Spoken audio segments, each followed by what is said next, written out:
Hi friends, this is Selvajan here. Welcome to my networking channel. Hope all are doing good. And today let us discuss how to troubleshoot MPLS. So before that, I'm going to give a quick overview how MPLS work.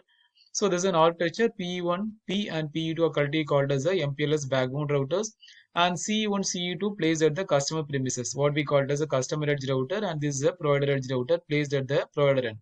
So P is a provider core router which sits in between the PE1 and PE2 router.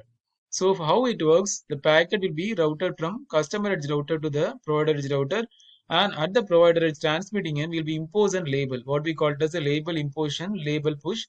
So once we impose a label, this labeled packet will be sent to the provider core router. So in the core router, it will perform a label swap, say from 17 to 16. Then this label packet will be again sent to the provider edge router at the receiving end. So at the receiving end, it just remove the label and it will send only the unlabeled packet to the CE2. So this is the exact MPLS configuration. So how to the configuration we'll normally do is first we'll enable the VRF. So VRF is a virtual routing and the forwarding information. So a single global routing table I'll be segregating into multiple smaller virtual instance. So each and every virtual instance we call it as a VRF routing table, right? That is mainly used to differentiate different customer routes. So there can be several customer in a MPLS backbone. So to distinguish and to differentiate between these customer routes and to maintain the traffic unique and separate, we are using this VRF.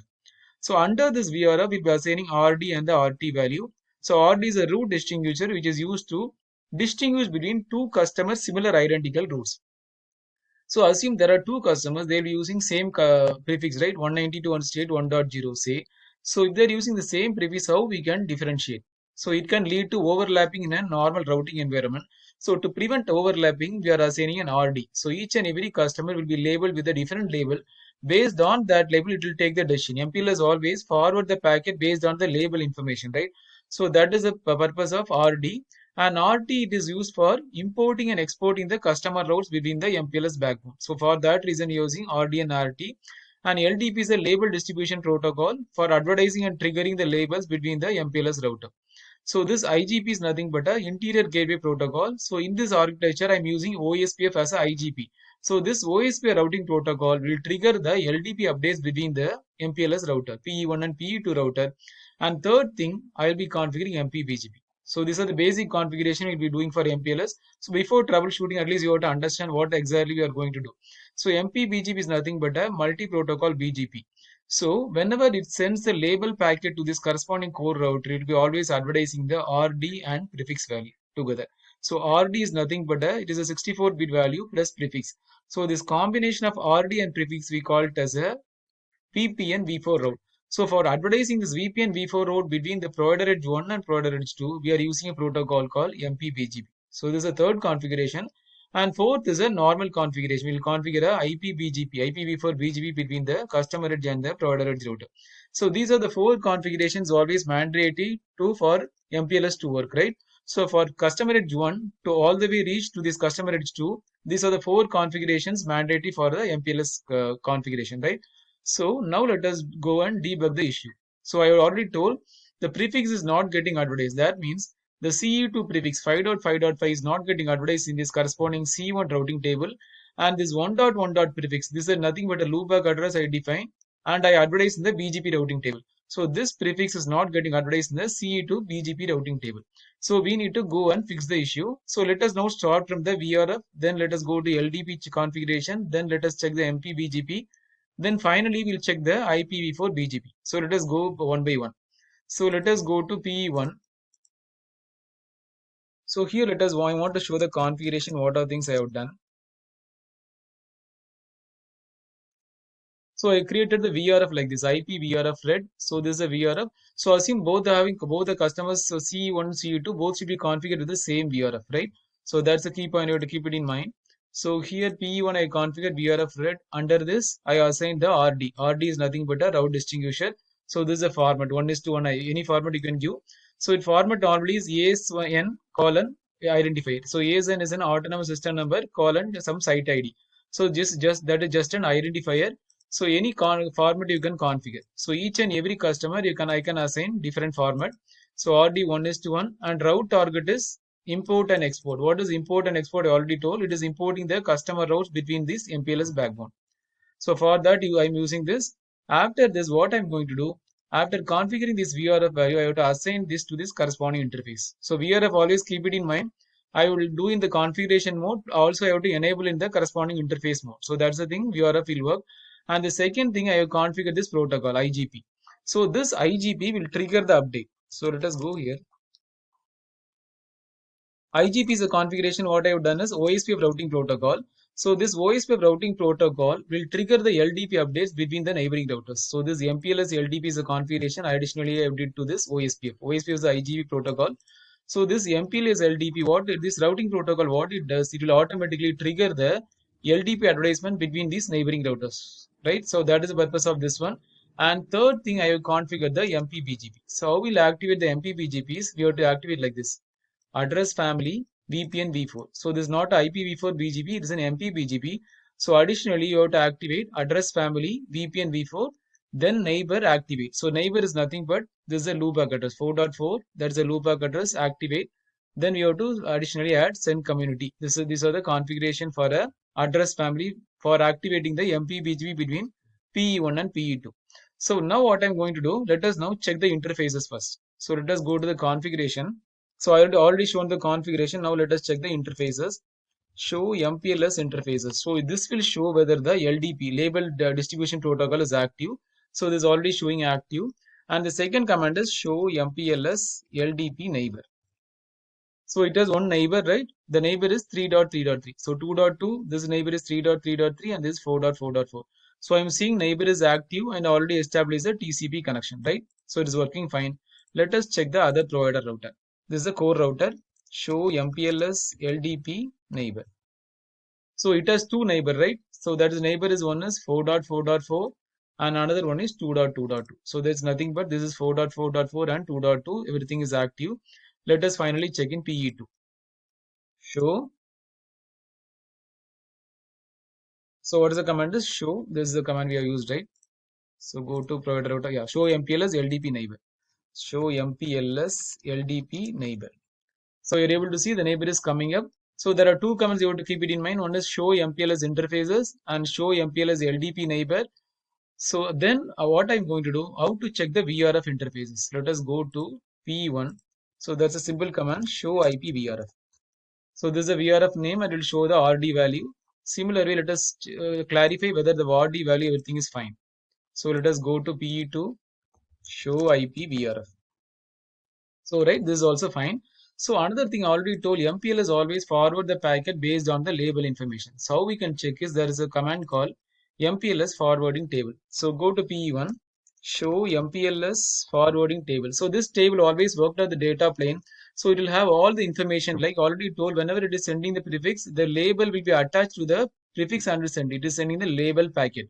So that information will be there. It is adding the tag. Tag is nothing but a label, and it is also the prefix it will be having, each and every label and the corresponding prefix.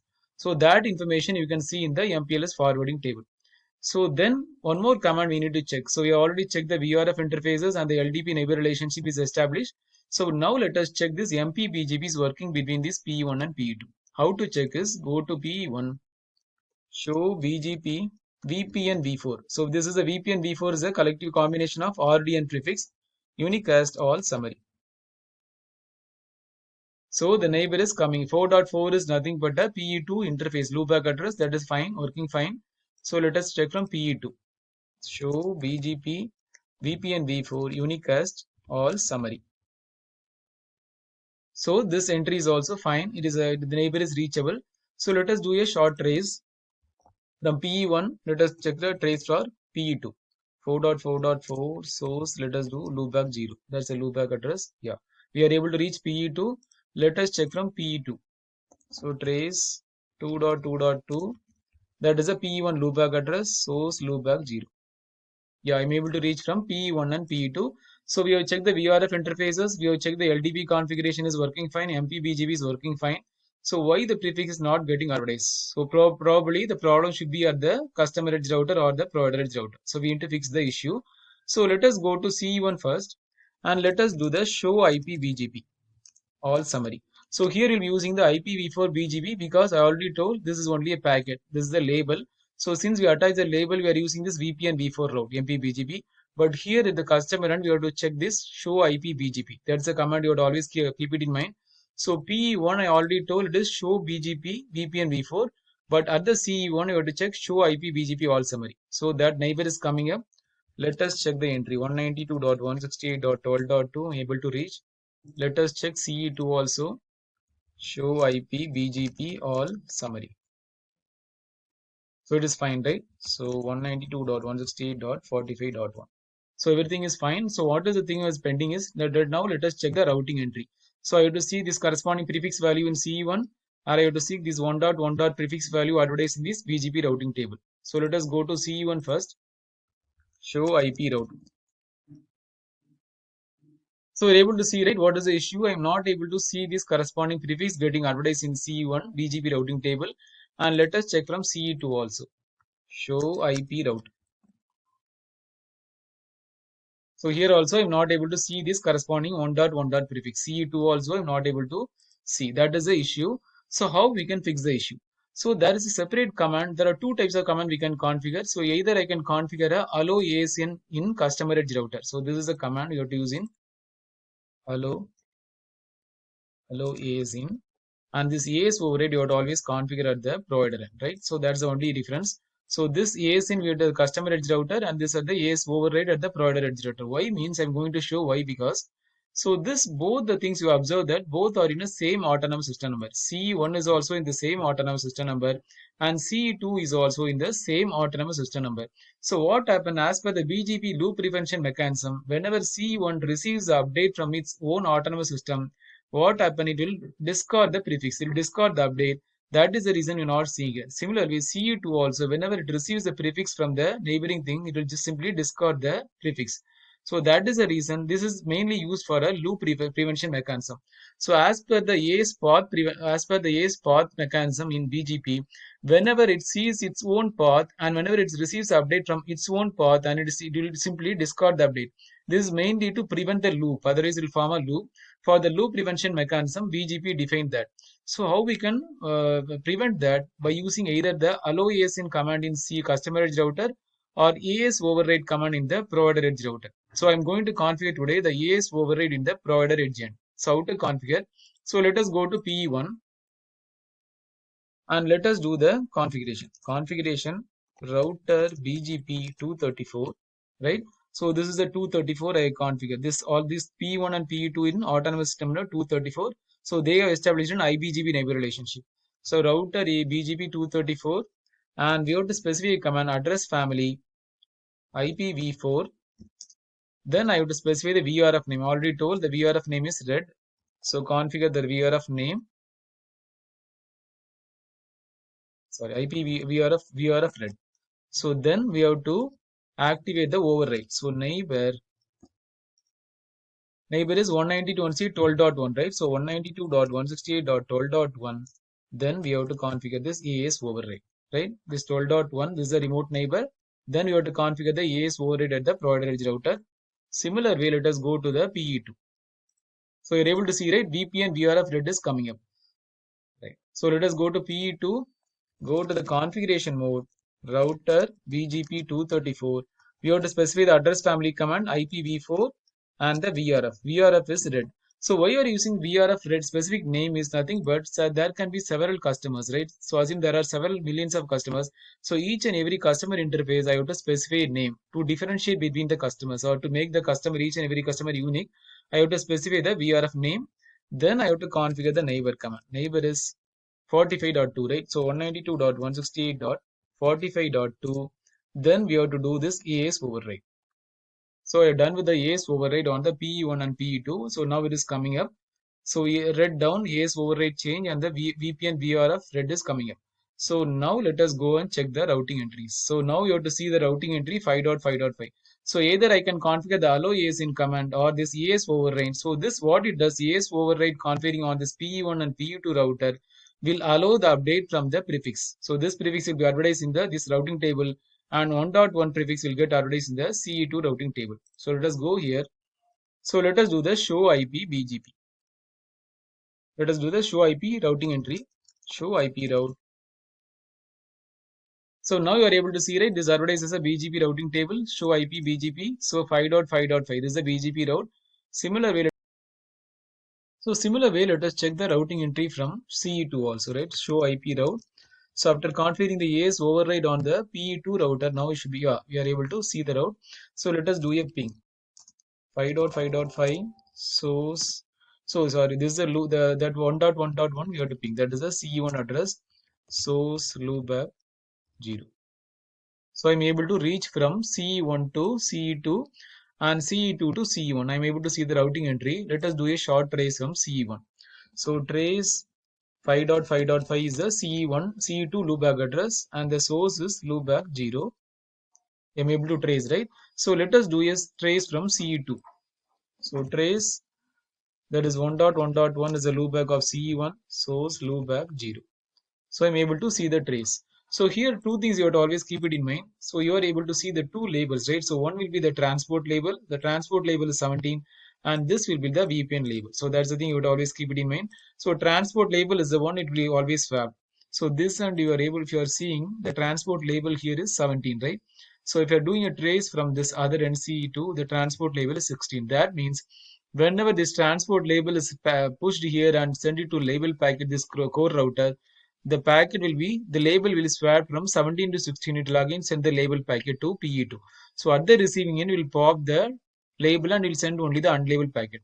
And also another important thing is it will add two types of label. One is the transport and the VPN label. So only the transport label will be changed, but the VPN label remains the same. So VPN label here you are able to see, right, till from the source to the destination, the VPN label is 20. So the VPN label you are used to define different VPN services. So we're able to see, right, from source to destination, the VPN label is 20, only this label is changing, 16. And other end, if you are seeing here, see to the trace, here it is seeing, right, 60, the trace is here, the label is 16. And from the C1 end, the label is 17. So that means the transport label is swapped from 17 to 16. That's the reason. And the VPN label here is 20. So these are the key points you have to keep it in mind. So I hope you enjoy this video. Thanks for watching. Please subscribe for more videos. Thanks and have a wonderful day. Thank you.